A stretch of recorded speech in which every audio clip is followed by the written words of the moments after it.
Hello दोस्तों, good afternoon. स्वागत है आप सबका शिवकृपा क्लासेज पर। दोस्तों, इस वीडियो में हम लोग आरपीएफ कांस्टेबल व एसआई एग्जाम 2024 के शिफ्ट में पूछा सकने वाले most important static GK, GS, miscellaneous व करंट अफेयर्स के प्रश्नों को सॉल्व करेंगे। दोस्तों, आपके एग्जाम्स में स्टैटिक जीके, जीएस, मिसलेनियस व करंट अफेयर्स के जितने भी टॉपिक से क्वेश्चंस पूछे जाने हैं, उन सभी टॉपिक्स को कलेक्ट करके टू जेड एक एक क्वेश्चन व एक एक फैक्ट चुन चुन के डाला गया है। इसके अलावा आपके प्रीवियस ईयर एग्जाम्स के प्रश्नों को भी शामिल किया गया है। साथ में एक्स्ट्रा फैक्ट को पूरी तरह से कवर करने का प्रयास किया गया है। तो दोस्तों, आप लोग इन्हें कॉन्सेंट्रेट होकर चालू करें। क्वेश्चंस कम सॉल्व होने पर पुनः प्रश्नों का रिवीजन करें, ताकि आरपीएफ कांस्टेबल व एसआई एग्जाम 2024 में आप लोग स्टैटिक जीके, जीएस, मिसलेनियस और करंट के टॉपिक से अच्छा स्कोर कर सकें। ध्यान रखें दोस्तों, आपके एग्जाम में आपका पूरा स्टैटिक जीके यानी कि हिस्ट्री, पॉलिटी, ज्योग्राफी, इकोनॉमिक्स, पूरा आपका मिसलेनियस यानी विविध वाला चैप्टर, पूरा आपका जीएस यानी कि जनरल साइंस और करंट अफेयर्स, इन सभी टॉपिक्स का अच्छा खासा वेटेज है। पूरे 50 क्वेश्चंस आपके इन सभी टॉपिक से पूछे जाएंगे। तो चलिए दोस्तों, ज़्यादा समय न लेते हुए हम लोग इन सभी मोस्ट इंपॉर्टेंट प्रश्नों को सॉल्व करना शुरू करते हैं। दोस्तों, क्वेश्चंस को स्टार्ट करेंगे हम लोग जीके के टॉपिक से। पहला क्वेश्चन है हमारा, संविधान के किस संशोधन द्वारा पंथ निरपेक्ष शब्द को भारतीय संविधान की प्रस्तावना में जोड़ा गया? करेक्ट आंसर होगा वो 42वां संविधान संशोधन था, जो कि 1976 में किया गया था। फर्स्ट क्वेश्चन दोस्तों आपका किस टॉपिक से लगा हुआ है? भारतीय संविधान संशोधन को लेकर आया, साथ में दोस्तों भारतीय संविधान की प्रस्तावना व 42वें संविधान संशोधन की बात हुई है। यानी कि जो सीट दोस्तों आपके सामने लगाई गई, बहुत सारे क्वेश्चंस, बहुत सारे फैक्ट को एक साथ कलेक्ट करके लगाई गई है। अगर इस सीट को आप लोग अच्छे से प्रिपेयर रखते हैं तो बहुत सारे क्वेश्चंस, बहुत सारे फैक्ट से आप लोग अपने एग्जाम्स के लिए पूरी तरह से क्लियर रहेंगे। इसी में से दोस्तों आपके एग्जाम्स में ऑलरेडी क्वेश्चंस बनते रहते हैं, वह कंटिन्यू रिपीट होते रहते हैं। तो चलिए दोस्तों, इस सुपर टॉपिक्स को हम लोग पूरी तरह से कंप्लीट करना शुरू करते हैं। क्वेश्चन था हमारा, संविधान के किस संशोधन द्वारा पंथ निरपेक्ष शब्द को भारतीय संविधान की प्रस्तावना में जोड़ा गया? करेक्ट आंसर होगा वो 42वां संविधान संशोधन था, जो कि 1976 में किया गया था। अब चलिए दोस्तों, इस सेट को थोड़ा सा अपने सामने करते हैं। देखिएगा, इंपॉर्टेंट पॉइंट्स के जरिए इस टॉपिक को पूरी तरह से कंप्लीट किया गया है। पहला पॉइंट है आपका, पंथ निरपेक्ष शब्द 42वें संविधान संशोधन अधिनियम 1976 के द्वारा प्रस्तावना में जोड़ा गया, जो कि हमारा आंसर है। इसी संशोधन अधिनियम के तहत समाजवादी और अखंडता शब्द भी भारतीय संविधान की प्रस्तावना में जोड़े गए, यानी 3 शब्द जोड़े गए थे। ध्यान रखेंगे, 42वें संविधान संशोधन अधिनियम 1976 के द्वारा समाजवादी, पंथ निरपेक्ष और अखंडता। आगे बढ़ेंगे।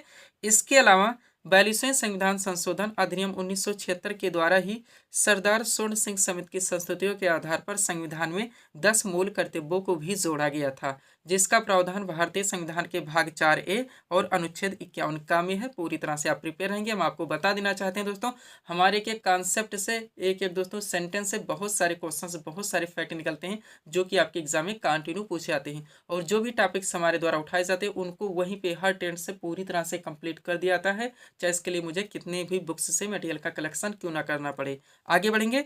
86वें संविधान संशोधन 2002 के द्वारा एक मूल कर्तव्य बढ़ा दिया गया, तब से वर्तमान में टोटल मूल कर्तव्यों की संख्या 11 है। ध्यान देंगे। नेक्स्ट, 42वें संविधान संशोधन अधिनियम 1976 के द्वारा संविधान में कई बदलाव होने के कारण इसे मिनी संविधान या लघु संविधान या संविधान का मैग्ना कार्टा भी कहा जाता है। ये सारे फैक्ट हजारों बार पूछे गए हैं। आगे बढ़ेंगे। पॉइंट है आपका, भारतीय संविधान में वर्णित मूल अधिकार यूएसए के संविधान से व मूल कर्तव्य रूस यानी कि पूर्व सोवियत संघ के संविधान से लिए गए हैं। पूरी तरह से आपको क्लियर होकर चलने हैं। आगे बढ़ेंगे दोस्तों। अब आपका जो मेन क्वेश्चन था भारतीय संविधान की प्रस्तावना, तो जितने भी इंपॉर्टेंट अमेंडमेंट हुए हैं सबको आप लोग पूरी तरह से कंप्लीट करेंगे। देखिएगा, पॉइंट है आपका, भारतीय संविधान के महत्वपूर्ण संशोधन। स्टार्ट करते हैं दोस्तों।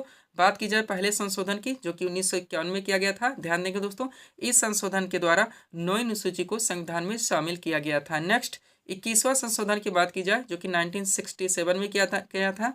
इस संशोधन के द्वारा 8वीं अनुसूची में सिंधी भाषा को जोड़ा गया था। ध्यान रखेंगे, तो मूल संविधान में दोस्तों टोटल 8 अनुसूचियां थी। 9 अनुसूची को पहले संशोधन 1951 के द्वारा जोड़ा गया था। क्लियर रहेंगे। और सिंधी भाषा दोस्तों 8वीं अनुसूची में शामिल किया गया 21वें संशोधन 1967 के द्वारा। ध्यान रखेंगे। अब डाकली क्वेश्चंस बन जाता है दोस्तों, भारतीय संविधान के किस अनुसूची में भाषाओं का वर्णन है? तो 8वीं अनुसूची है। ध्यान रखेंगे आप लोग। नेक्स्ट, 24वां संशोधन देखिए जो कि 1971 में किया गया था। इस संशोधन के द्वारा संसद को मौलिक अधिकारों सहित संविधान के किसी भी भाग में संशोधन का अधिकार दे दिया गया, ध्यान रखेंगे। 44वां संशोधन देखिए जो कि 1978 में किया गया, वैल्यूज ऑलरेडी आप लोग कलेक्ट कर चुके हैं। ध्यान देंगे दोस्तों, इस संशोधन के द्वारा संपत्ति के अधिकार को मूल अधिकार से हटाकर एक विधिक अधिकार यानी कि एक कानूनी अधिकार बना दिया गया और अनुच्छेद 300 का में जोड़ दिया गया। डाकली भी क्वेश्चन पूछे जाते हैं कि वर्तमान में संपत्ति का अधिकार कैसा अधिकार है, तो एक विधिक अधिकार है, एक कानूनी अधिकार है, ध्यान रखेंगे। हर ट्रेंड से दोस्तों आप लोग क्वेश्चंस को पूरी तरह से प्रिपेयर होकर चलेंगे, क्वेश्चन कैसे भी जीके के पूछे जा सकते हैं। आगे बढ़ेंगे। 52वां संशोधन देखिए जो कि 1985 में किया गया। इस संशोधन के द्वारा संविधान में 10वीं अनुसूची जोड़ी गई। इसके अलावा इसी संशोधन द्वारा राजनीतिक दल बदल पर कानूनी रोक लगाने की चेष्टा की गई। तो पहले संशोधन के द्वारा दोस्तों 9वीं अनुसूची जोड़ी गई थी और 52वें संशोधन के द्वारा 10वीं अनुसूची भारतीय संविधान में जोड़ी गई।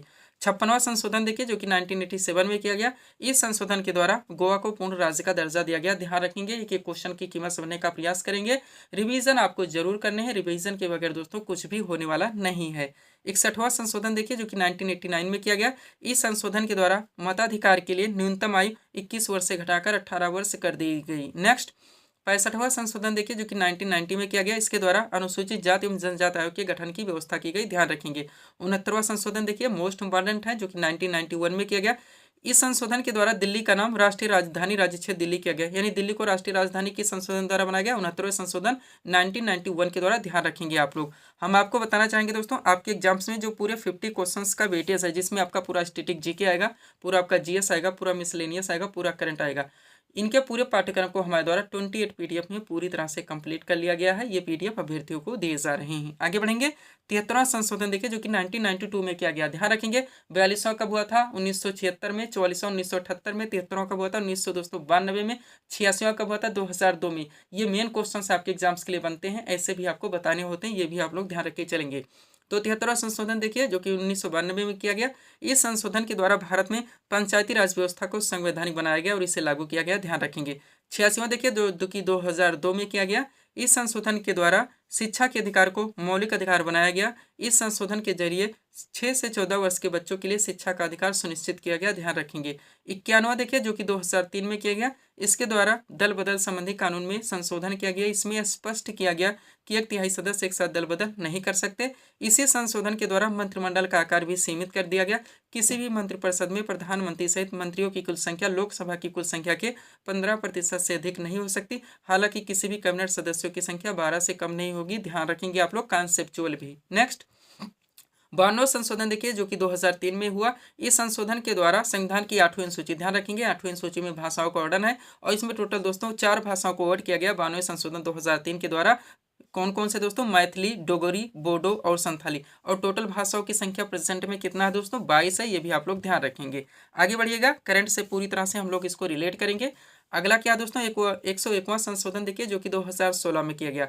संविधान के 101वें संशोधन अधिनियम के तहत वस्तु एवं सेवा कर यानी कि जीएसटी, ध्यान रखिए, गुड्स एंड सर्विसेज टैक्स को लागू करके अप्रत्यक्ष कर, ये भी ध्यान रखिए। जीएसटी कैसा टैक्स है, इनडायरेक्ट टैक्स है, यानी कि अप्रत्यक्ष कर है।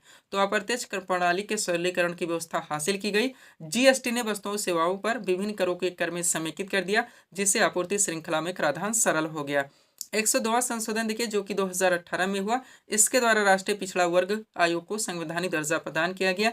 105वां देखिए जो कि 2021 में हुआ। इस संशोधन अधिनियम ने सामाजिक और शैक्षिक रूप से पिछड़े वर्गों यानी कि SC BC, ध्यान रखेंगे, की सूची तैयार करने के लिए राज्य सरकारों की शक्ति को बहाल कर दी। और 106वां संशोधन देखिए जो कि करंट में हुआ 2023 में। इस संशोधन के द्वारा लोकसभा हो गया, राज्य विधानसभाओं और दिल्ली विधानसभा में महिलाओं के लिए 1/3 सीटें आरक्षित की गई, ध्यान रखेंगे। यही आपका दोस्तों महिला आरक्षण विधेयक यानी कि नारी शक्ति वंदन अधिनियम 2023। यहाँ तक आपको इस टॉपिक को पूरी तरह से प्रिपेयर करके चलने हैं। आगे बढ़ेंगे दोस्तों, थोड़ा सा पीडीएफ के बारे में बात होगी, पुनः हम लोग अगले टॉपिक्स को कंप्लीट करेंगे। ध्यान दीजिएगा दोस्तों आप लोग। एसएससी ऑल एग्जाम्स और रेलवे ऑल एग्जाम्स का ऑल इन वन नया वर्जन कंबाइंड पीडीएफ दोस्तों हमारे द्वारा पूरी तरह से रेडी किया गया है।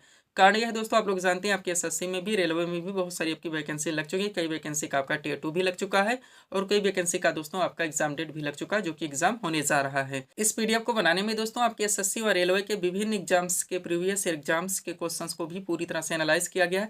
वहां से भी दोस्तों मोस्ट क्वेश्चंस को कलेक्ट किया गया है। इसके अलावा दोस्तों आपके क्वेश्चंस के लेवल को, उनके वेटेज को, उनके ट्रेंड को भी पूरी तरह से ध्यान में रखा गया है।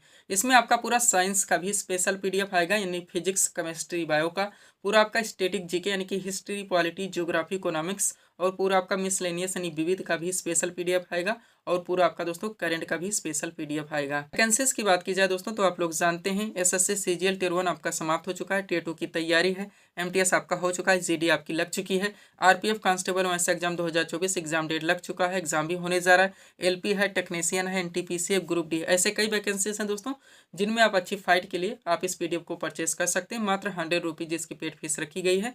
व्हाट्सएप नंबर आप लोगों के सामने, जहां पर आप जुड़कर पीडीएफ ले सकते हैं। बढ़ेंगे दोस्तों हम लोग अगले टॉपिक्स की ओर। अगला क्वेश्चन दोस्तों आपके सामने है, देखेंगे कि इस टॉपिक से रखा गया है। क्वेश्चन है हमारा, नेपाल की सीमा भारत के कुल कितने राज्यों को स्पर्श करती है? करेक्ट आंसर होगा 5 राज्यों को। क्वेश्चन का टॉपिक क्या दोस्तों? भारत एवं उनके पड़ोसी देश। बहुत सारे क्वेश्चंस, बहुत सारे फैक्ट यहाँ से निकलते हैं दोस्तों, जो कि आपके एग्जाम में हर ट्रेंड से कंटिन्यू पूछे जाते हैं। तो सब कुछ पूरी तरह से कलेक्ट करके 100% दोस्तों स्मार्ट स्ट्रेटजी के जरिए इस सीट आपके सामने लगाई गई है। इस सीट को आप लोग अच्छे से प्रिपेयर रखते हैं तो इस टॉपिक से रिलेटेड कोई भी क्वेश्चन आपके एग्जाम में किसी भी ट्रेंड से पूछे जाते हैं, ना क्वेश्चन आपसे एग्जाम में मिस होंगे और ना ही एग्जाम में आपको तुक्का लगाना पड़ेगा। तो चलिए दोस्तों इस सुपर टॉपिक्स को हम लोग पूरी तरह से कंप्लीट करना शुरू करते हैं। क्वेश्चन था हमारा, नेपाल की सीमा भारत के कुल कितने राज्यों को स्पर्श करती है? करेक्ट आंसर होगा 5 राज्यों को। टॉपिक है हमारा भारत एवं उनके पड़ोसी देश। चलिए थोड़ा सा इस सीट को अपने सामने करते हैं, देखिएगा दोस्तों इंपॉर्टेंट पॉइंट्स के जरिए इस टॉपिक को पूरी तरह से कंप्लीट किया गया है। पहला पॉइंट है हमारा, भारत एशिया महाद्वीप में स्थित है, ध्यान रखेंगे आप लोग। नेक्स्ट, भारत के कुल 9 पड़ोसी देश हैं, जिसमें 7 देश स्थलीय सीमा से जुड़े हैं और 2 देश जलीय सीमा से जुड़े हैं। आगे बढ़ेंगे, पॉइंट है आपका, 7 स्थलीय सीमा वाले भारत के पड़ोसी देश हैं पाकिस्तान, अफगानिस्तान, चीन, नेपाल, भूटान, म्यांमार और बांग्लादेश। आगे बढ़ेंगे, 2 जलीय सीमा वाले भारत के पड़ोसी देश हैं श्रीलंका एवं मालदीव। ध्यान रखेंगे आप लोग, जो भी टॉपिक्स उठाए जाते हैं A to Z यानी बेसिक से लेकर सब कुछ कंप्लीट किया आता है। थोड़ा सा नोट देखिए, भारत के 16 राज्य और 2 केंद्र शासित प्रदेशों की सीमाएं पड़ोसी देशों के साथ मिलती हैं। ध्यान रखेंगे आप लोग। अब इस सीट को दोस्तों आप लोग पूरी तरह से प्रिपेयर रखेंगे, ध्यान देंगे, जिसमें सबसे पहले दोस्तों भारत के पड़ोसी देशों के नाम दिए गए हैं। उसके बाद में सीमा की लंबाई किलोमीटर में दी गई है कि भारतीय राज्यों के शासित प्रदेशों के साथ इनकी कितनी सीमा साझा होती है। उन भारतीय राज्यों केंद्र शासित प्रदेशों की संख्या दी गई है और उनके नाम दिए गए हैं। चलिए शुरू करते हैं। सबसे पहले बात की जाएगी दोस्तों बांग्लादेश की, ये भी क्रम से लगाया गया है। सबसे ज्यादा जिसकी सीमा साझा होती है उसका नाम पहले डाला गया है। तो बांग्लादेश दोस्तों भारत के साथ 4096.7 किलोमीटर की सीमा साझा करता है टोटल 5 राज्यों से। इनके नाम है पश्चिम बंगाल, असम, मेघालय, त्रिपुरा और मिजोरम। ध्यान रखेंगे, आपको रिवीजन जरूर करना है, रिवीजन के बगैर कुछ भी होने वाला नहीं। आप लोग जानते हैं आपके वैकेंसीज में सीटें कितनी होती है, कंप्यूटर कितने होते हैं, तो सर्वश्रेष्ठ तैयारी की आपको आवश्यकता होती है। पीडीएफ को भी इस फॉर्मेट में बनाया गया दोस्तों कि आपको पढ़ने में भी बहुत अच्छा लगेगा और कम समय में आपकी सारी चीज़ें क्लियर हो जाएंगी। एक बात ऑलरेडी कहना चाहेंगे दोस्तों, जितने भी लोग यानी कि जितने भी अभ्यर्थी पीडीएफ को परचेस कर चुके हैं, परचेस कर रहे हैं, थोड़ा सा आप इन्वेस्ट कीजिए, प्रिंट आउट निकलवा लीजिए। प्रिंट आउट निकलवाने से एक अच्छी खासी सीट बन जाएगी, आप दोस्तों अच्छे से पढ़ सकते हैं, अंडरलाइन लगा के रिवाइज कर सकते हैं। और अगर आप इतना कर लेते हैं, कम से कम समय में बिना इधर उधर भटके आप लोगों की प्रिपरेशन अच्छे खासे ढंग से क्लियर हो जाती है। आगे बढ़ेंगे। सेकंड दोस्तों, चीन की बात की जाए तो भारत के साथ 3488 किलोमीटर की सीमा साझा करता है टोटल 5 राज्यों के शासित प्रदेशों से। इनके नाम है हिमाचल प्रदेश, उत्तराखंड, सिक्किम, अरुणाचल प्रदेश और लद्दाख। ध्यान रखेंगे। नेक्स्ट आपका पाकिस्तान आता है दोस्तों, जो भारत के साथ 3323 किलोमीटर की सीमा साझा करता है टोटल 5 राज्यों के शासित प्रदेशों से। इनके नाम है जम्मू कश्मीर, पंजाब, राजस्थान, गुजरात और लद्दाख। ध्यान रखेंगे। नेपाल की बात की जाए दोस्तों, यह भारत के साथ 1751 किलोमीटर की सीमा साझा करता है टोटल 5 राज्यों से। नाम है उत्तराखंड, उत्तर प्रदेश, बिहार, पश्चिम बंगाल और सिक्किम। पूरी तरह से आपको प्रिपेयर होकर चलने हैं। आगे बढ़िएगा। अगला दोस्तों म्यांमार है, देखेंगे हम लोग। म्यांमार भारत के साथ 1643 किलोमीटर की सीमा साझा करता है टोटल 4 राज्यों से। नाम है अरुणाचल प्रदेश, नागालैंड, मणिपुर और मिजोरम। नेक्स्ट भूटान, जो भारत के साथ 699 किलोमीटर की सीमा साझा करता है टोटल 4 राज्यों से। नाम है सिक्किम, पश्चिम बंगाल, असम और अरुणाचल प्रदेश। लास्ट अफगानिस्तान है दोस्तों, जो कि भारत के साथ सबसे कम यानी कि 106 किलोमीटर की सीमा साझा करता है टोटल 1 राज्य के शासित प्रदेश से। उसका नाम है लद्दाख। पूरी तरह से आप प्रिपेयर रहेंगे। अब थोड़े से क्वेश्चन आप यहाँ पे और कलेक्ट कीजिए दोस्तों, ताकि टॉपिक आपका अच्छे से कंप्लीट हो सके। देखिएगा दोस्तों, पॉइंट नंबर 1 है आपका, भारत किस देश के साथ सबसे लंबी सीमा साझा करता है? तो बांग्लादेश के साथ। क्लियर रहेंगे। नेक्स्ट, भारत किस देश के साथ सबसे कम सीमा साझा करता है? तो अफगानिस्तान के साथ। आगे बढ़ेंगे। बांग्लादेश की मुद्रा का क्या नाम है? तो टका है। और बांग्लादेश की संसद का क्या नाम है? तो जातीय संसद है, ध्यान रखेंगे। नेक्स्ट, गंगा नदी बांग्लादेश में किस नाम से जानी जाती है? तो पद्मा के नाम से। भारत का कौन सा पड़ोसी देश 1971 में अस्तित्व में आया? वो बांग्लादेश है। नेक्स्ट, पंचशील समझौता भारत और किस देश के मध्य में हुआ था? तो चीन के मध्य में। और भारत के पड़ोसी देश चीन की राजभाषा क्या है? तो मंदारिन है, ध्यान रखेंगे।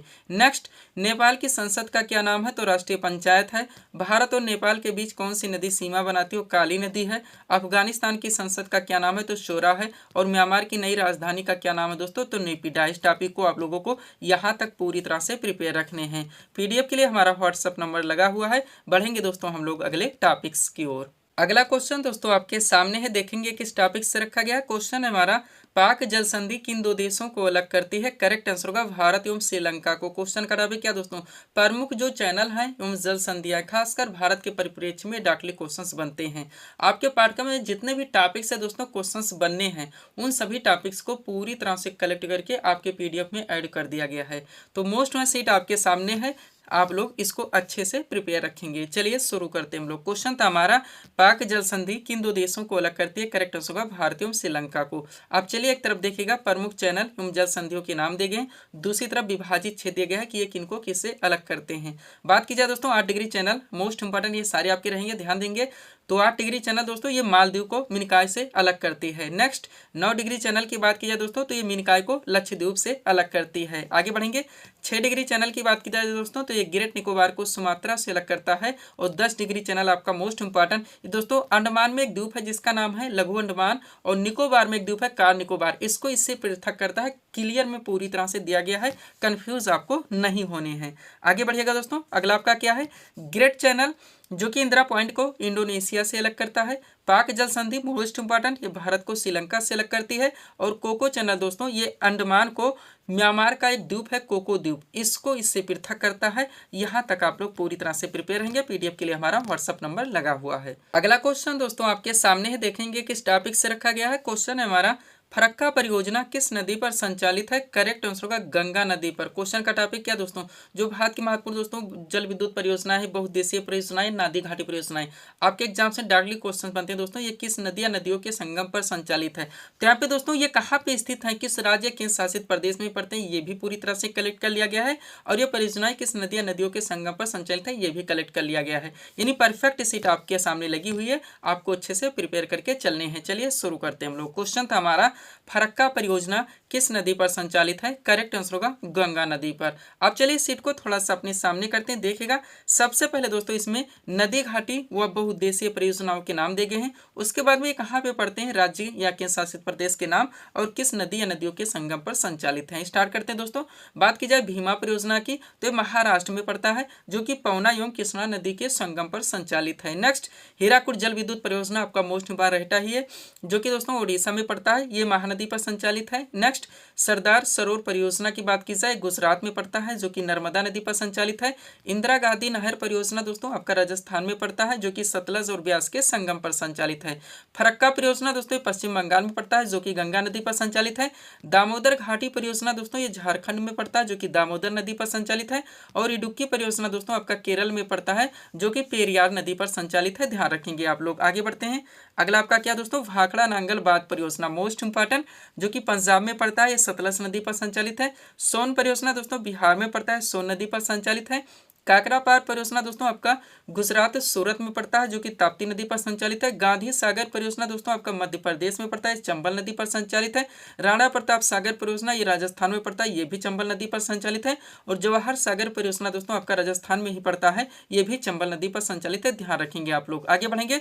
माता टीला बांध परियोजना आपका उत्तर प्रदेश व मध्य प्रदेश दोनों क्षेत्रों में पड़ जाता है, जो कि बेतवा नदी पर संचालित है, ध्यान रखेंगे आप लोग। आगे बढ़ते हैं। अगला आपका क्या है दोस्तों, टिहरी बांध परियोजना जो कि उत्तराखंड में पड़ता है, ये भागीरथी और भेलांगना नदी के संगम पर संचालित है। नागार्जुन सागर परियोजना आपका आंध्र प्रदेश में पड़ता है, जो कि कृष्णा नदी पर संचालित है। तुंगभद्रा परियोजना दोस्तों आंध्र प्रदेश एवं कर्नाटक दोनों क्षेत्रों में पड़ जाता है, तुंगभद्रा नदी पर संचालित है। थीनबाद दोस्तों पंजाब में पड़ता है, रावी नदी पर संचालित है। और सलाल पर बिजली परियोजना आपका जम्मू कश्मीर में पड़ता है, जो कि चिनाब नदी पर संचालित है। इस टॉपिक को आपको इतना पूरी तरह से प्रिपेयर रखने। पीडीएफ के लिए व्हाट्सअप नंबर है। बढ़ेंगे अगले टॉपिक्स की ओर। अगला क्वेश्चन दोस्तों आपके सामने है, देखेंगे किस टॉपिक से रखा गया है। क्वेश्चन है हमारा, पारादीप बंदरगाह भारत के किस राज्य में स्थित है। करेक्ट आंसर होगा ओडिशा राज्य में। क्वेश्चन का टॉपिक क्या दोस्तों, विभिन्न जो भारत के बंदरगाह हैं आपके एग्जाम्स में डायरेक्टली क्वेश्चंस बनते हैं दोस्तों कि किस राज्य या केंद्र शासित प्रदेश में पड़ते हैं। तो यहाँ पे दोस्तों राज्य व केंद्र शासित प्रदेश के साथ साथ इनके स्थिति यानी लोकेशन किस समुद्र तट या खाड़ी पर स्थित है, ये भी पूरी तरह से मेंशन कर दिया गया है। आप लोगों को अच्छे से प्रिपेयर करके चलने हैं। इस वीडियो में दोस्तों ज्यादा से ज्यादा हम ज्योग्राफी के टॉपिक्स को ऐड कर रहे हैं, आप लोग अच्छे से प्रिपेयर करेंगे। चलिए शुरू करते हैं हम लोग। क्वेश्चन था हमारा, पारादीप बंदरगाह भारत के किस राज्य में स्थित है। करेक्ट आंसर होगा ओडिशा राज्य में। चलिए इस सीट को थोड़ा सा अपने सामने करते हैं, देखिएगा। सबसे पहले इसमें दोस्तों भारत के विभिन्न बंदरगाहों के नाम दिए गए हैं, स्थिति इनकी दी गई समुद्र तट या खाड़ी जहाँ पे स्थित है, किस राज्य या केंद्र शासित प्रदेश में पड़ते हैं। बात की जाए दोस्तों मुंबई बंदरगाह की, तो ये अरब सागर में स्थित है, जो कि महाराष्ट्र में पड़ता है। कोचीन बंदरगाह दोस्तों आपका अरब सागर में स्थित है, जो कि केरल में पड़ता है। चेन्नई दोस्तों बंदरगाह आपका बंगाल की खाड़ी में स्थित है, जो कि तमिलनाडु में पड़ता है। नेहवा सेवा बंदरगाह जिसे जवाहरलाल नेहरू बंदरगाह के नाम से भी जाना है, ये अरब सागर में स्थित है दोस्तों, ये महाराष्ट्र में पड़ता है।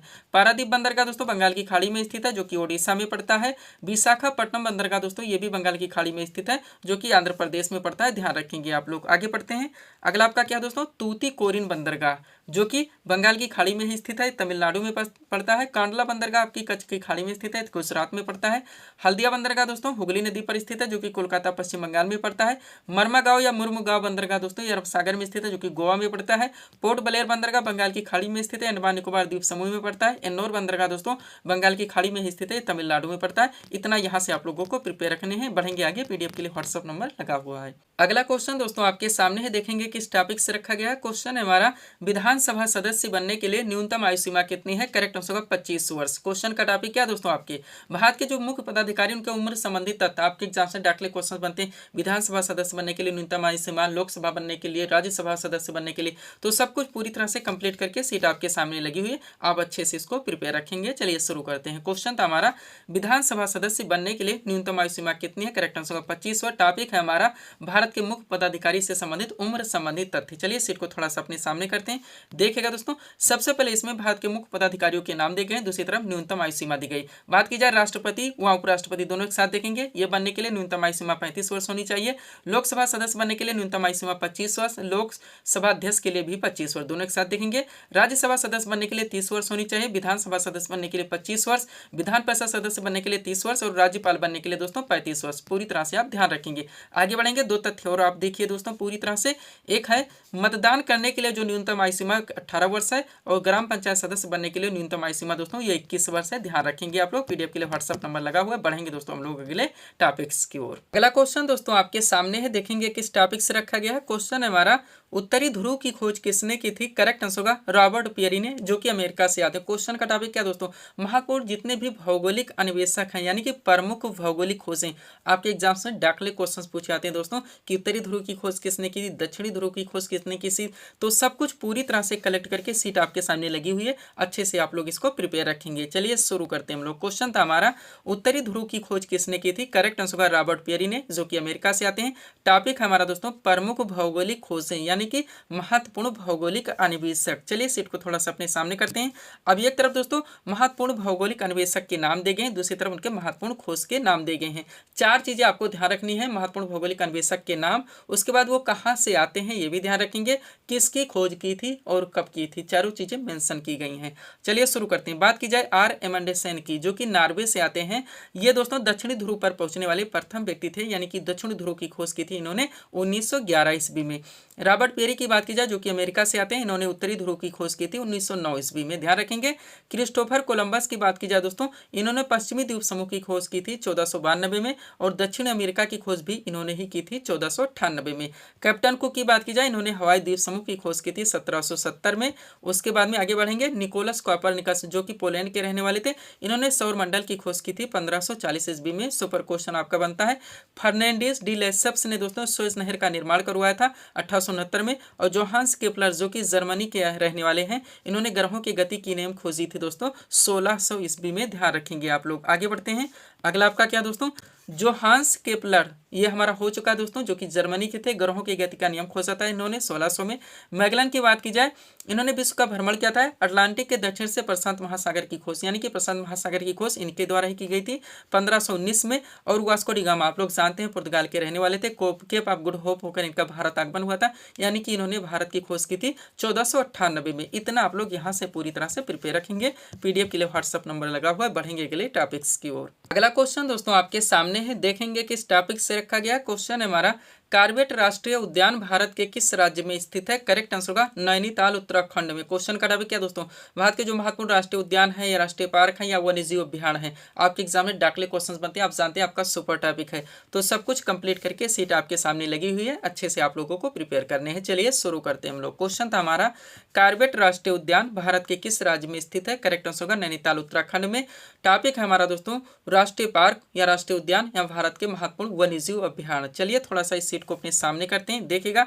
अब एक तरफ दोस्तों राष्ट्रीय उद्यान या वन्यजीव अभ्यारण्य के नाम दे गए, दूसरी तरफ संबंधित स्थान के नाम दे गए। बात की जाए दोस्तों काजीरंगा राष्ट्रीय उद्यान की, तो ये जोरहाट असम में है। एक चीज जरूर ध्यान देंगे, यहाँ पे एग्जैक्ट लोकेशन के साथ कलेक्ट किया गया है, एग्जैक्ट लोकेशन जरूर ध्यान रखेंगे। नेक्स्ट, मानस वन्यजीव अभ्यारण्य आपका बारपेटा असम में है। कभी कभी बारपेटा भी दोस्तों आपके ऑप्शन में ज्यादा ही आता है, तो ये भी आप लोग ध्यान रखें। डाकली बस असम ना ध्यान रखें।